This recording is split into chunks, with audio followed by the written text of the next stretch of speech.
अस्सलाम वालेकुम friends. Everyday science YouTube channel की एक नई वीडियो में मैं आप लोगों को खुशामदीद कहता हूं। दोस्तों, आज की इस वीडियो में हम 8 क्लास की मैथ की जो न्यू बुक है उसकी एक्सरसाइज नंबर जो 1.1 है उसका सवाल नंबर 2 डिस्कस करेंगे। तो इसका सबसे पहले हम देखते हैं कि इसके सवाल नंबर 2 में हमारे पास है क्या। ये है कि separate rational and irrational numbers from the following. नीचे ये कुछ सवाल दिए हुए हैं, हमने इनमें से रैशनल और इरेशनल नंबर्स को सेपरेट करना है। तो ये वाला जो सवाल है ना, ये बहुत अहम सवाल है, क्योंकि जो पीछे जो ओल्ड बुक थी उसमें भी ये रैशनल और इरेशनल नंबर वाला एक सवाल था, और हर दफ़ा इसका एक एमसीक्यू पेपर में आता होता था। तो इस दफ़ा भी इसका एक एमसीक्यू लाजमी पेपर में आएगा, यानी कि वो पेपर में पूछ सकता है। नीचे फॉर एग्जाम्पल उसने 4 ऑप्शन दे दिए, उनमें से 3 रैशनल होंगे और एक इरेशनल होगा, तो पूछ सकता है which of the following is an irrational number. या फिर इसके उल्ट भी हो सकता है कि 3 इरेशनल दे दे और एक रैशनल दे दे और पूछे कि आप बताएं कि which of the following is a rational number. तो ये अब हमें इनकी पहचान आएगी तो फिर ही हम इस एमसीक्यू को ना सॉल्व कर सकते हैं। इस सवाल को सॉल्व करने से पहले हमें पता तो होना चाहिए कि रैशनल नंबर्स होते क्या हैं। ये भी पता होना चाहिए कि इरेशनल नंबर्स क्या होते हैं। अगर इन दोनों का हमें पता होगा तो फिर ही हम इनमें से रैशनल और इरेशनल नंबर्स को सेपरेट कर सकेंगे। इन दोनों नंबर्स का आप लोग इजीली मसलन कि इनको सेपरेट करने के लिए इस टेबल को याद करना पड़ेगा। इस टेबल में सबसे पहले हमारे पास है कि जो परफेक्ट स्क्वेयर्स होते हैं वो रैशनल नंबर्स होते हैं और जो सर्ड्स होते हैं वो इरेशनल नंबर्स होते हैं। तो अब हमें ये पता होना चाहिए कि परफेक्ट स्क्वेयर्स क्या हैं। ये देखें, हमारे पास ये फॉर एग्जाम्पल ये 25 का स्क्वेयर रूट है। अगर हम इसका स्क्वेयर रूट लें तो हमारे पास 5 आ जाता है। इस तरह 36 का जो स्क्वेयर रूट लें तो वो हमारे पास 6 आ जाता है, यानी कि ये एक ना के होल नंबर आ जाता है, कि यानी कि ये इशारिये में इसका जवाब नहीं आता जब हम इसका ना स्क्वेयर रूट लेते हैं। लेकिन दूसरी तरफ अगर हम ये हमारे पास है 23, इसका अगर हम स्क्वेयर रूट लें तो हमारे पास आता है 4.795। मसलन कि इसका जो जवाब हमारे पास आ रहा है ये इशारिये में आ रहा है। इस 43 का स्क्वेयर रूट है, इसका जवाब भी हमारे पास इशारिये में आ रहा है।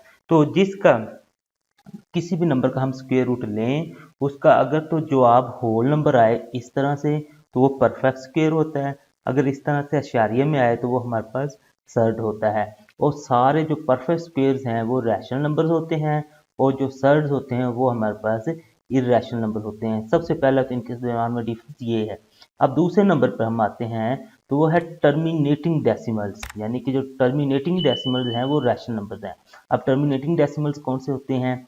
टर्मिनेटिंग डेसिमल हमारे पास ऐसे होते हैं कि अब एक हमारे पास फ्रैक्शन आ जाए, फॉर एग्जांपल 4/5, उसको हम ना डिवाइड करेंगे यानी तकसीम करेंगे। और अगर तो उनका तकसीम का अमल रुक जाए, यानी कि हम जब उन्हें डिवाइड करने जाएँ तो इशारिये के बाद फाइनाइट नंबर ऑफ डिजिट्स आएँ, यानी कि जैसे ये देखें इशारिये के बाद हमारे पास सिर्फ 3 डिजिट आ रहे हैं, इधर भी 3 आ रहे हैं, तो यहाँ पे हमारे पास ना तकसीम का अमल रुक जाएगा, आगे नहीं जाएगा।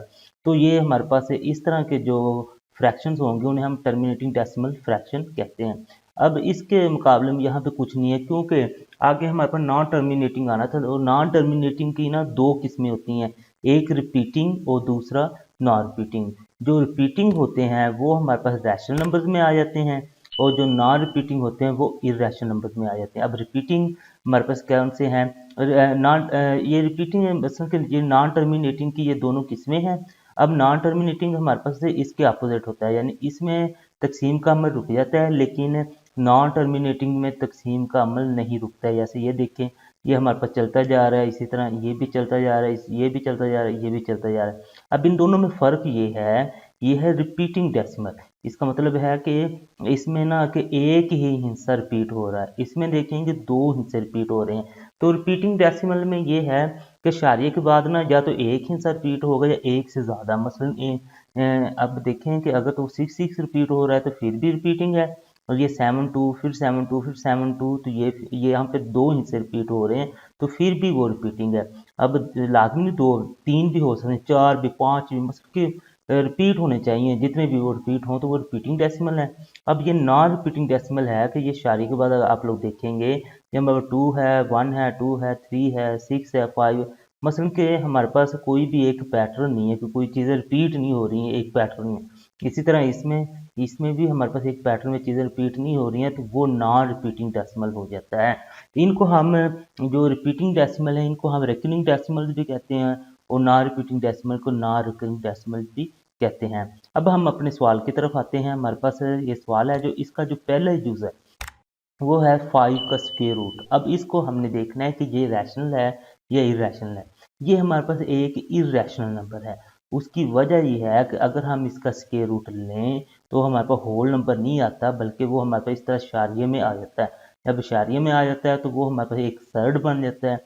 और पीछे हमने जो टेबल देखा था शुरू में तो वो हमने देखा था कि जो सर्ड्स होते हैं वो इरेशनल नंबर्स होते हैं और जो इसके अपोजिट परफेक्ट स्क्वायर होते हैं वो हमारे पास रैशनल नंबर होते हैं।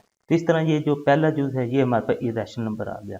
अब हम दूसरे जूस की तरफ चलते हैं 1/7। जो 1/7 है ना ये एक रैशनल नंबर है। उसकी वजह ये है कि जब हम इसे डिवाइड करते हैं तो ये हमारे पास एक रिपीटिंग डेसिमल बन जाता है। इसमें देखें आप लोग कि ये हमारे पास ना 14285 उसके बाद फिर 14285 मसलन के हमारे पास 1 2 3 4 5 6 हिस्से रिपीट करना शुरू कर देता है। मसलन इसके आगे और जाएंगे तो यही 6 हिस्से फिर आ जाएंगे। तो इस तरह ये आगे ना चलता जाएगा। जैसे मैंने शुरू में बताया था कि जो रिपीटिंग या रिकरिंग डेसिमल होते हैं उनमें ये नहीं है कि उसने सिर्फ एक हिस्सा रिपीट करना, दो करना है।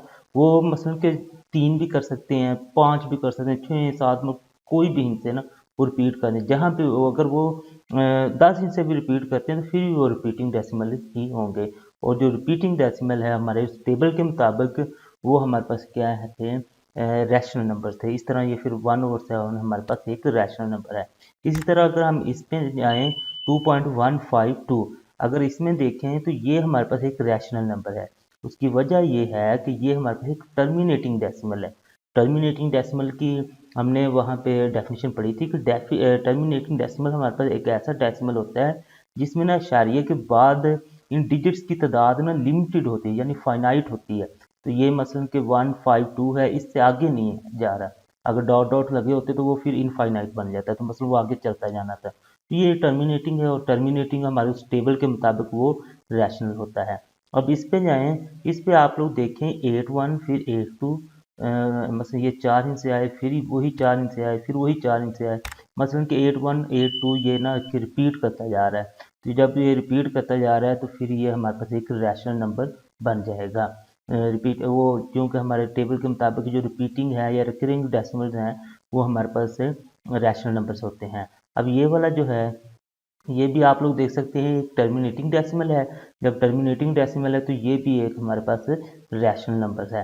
तो रैशनल नंबर ये देखें हमारे पास टर्मिनेटिंग क्योंकि इसमें भी इशारे के बाद सिर्फ 3 हिस्से आ रहे हैं। ये भी है ये तीन ही मतलब एक भी हो सकता है, दो भी, चार भी, पाँच भी। बस इशारे के बाद उन्हें रुकना चाहिए, आगे चलना नहीं चाहिए। ठीक है। अब नेक्स्ट हम इसकी बात करते हैं छठे सवाल की। तो ये भी हमारे पास एक रैशनल नंबर ही है। उसकी वजह ये है कि जब हम इसे तकसीम करते हैं तो ये हमारे पास ये यहाँ पे रिपीटिंग लिखना था, टर्मिनेटिंग गलती से लिखा गया। रिपीटिंग या रिकरिंग डेसिमल बन जाता है। इसकी वजह यह है कि 1 2 3 4 5 6 ये भी 6 से रिपीट करना शुरू कर दिया। आप लोग देखें 14 28 57 फिर 14 28 और 57 फिर 14 इस तरह आगे ये ना चलता जाएगा। तो जब ये चलता जाएगा तो फिर हमारे पास एक ये रिपीटिंग या रिकरिंग डेसिमल बन जाएगा। और रिपीटिंग या रिकरिंग डेसिमल जो होता है वो हमारे पास एक रैशनल नंबर होता है। इसी तरह अगर हम सातवें सवाल की बात करें तो ये हमारे पास आ गया 14 का स्क्वायर रूट यानी 14 का जज़र है। तो ये एक ना इरेशनल नंबर बनेगा। उसकी वजह यह है कि जब हम इसका स्क्वायर रूट लेते हैं तो ये हमारे पास एक सर्ड बन जाता है यानी इसका जवाब इशारिये में आता है। अगर तो वो होल नंबर में आता तो फिर तो हमारे पास इसने बन जाना था रैशनल। लेकिन ये क्योंकि इशारिये में जवाब आ रहा है तो ये हमारे पास इरेशनल है। अब लास्ट जो है 25 का स्क्वायर रूट है। तो इसको अगर जब हम सॉल्व करते हैं तो हमें पता चलता है ये एक रैशनल नंबर है। उसकी वजह ये है कि इसका जो जवाब है वो 5 है। और 5 एक होल नंबर है और इस तरह ये एक परफेक्ट स्क्वायर बन जाता है। जो परफेक्ट स्क्वायर होता है हमारे टेबल के मुताबिक वो हमारे पास क्या होता है रैशनल नंबर में आता है। दोस्तों इस तरह अगर आप लोग इन सवालों को यानी कि ये पेपर में जो एक लाजमी एमसीक्यूज आना है इसको सॉल्व करने के लिए आप लोगों को बस वो छोटा सा एक टेबल याद रखना पड़ेगा। उस टेबल को अपने जहन में लाएं और हम आप लोगों के पास कोई भी सवाल आ जाए तो आप लोग इजीली उससे ना कि पता लगा सकते हैं कि कौन सा आप लोगों के पास रैशनल नंबर है और कौन सा इरेशनल नंबर है। दोस्तों उम्मीद है आपको आज की ये वीडियो अच्छी लगी होगी। वीडियो अच्छी लगी है तो इसे लाइक करें, इसे अपने दोस्तों के साथ शेयर करें और हमारा चैनल लाजमी सब्सक्राइब कर लें। Thanks for watching. अल्लाह निगहबान।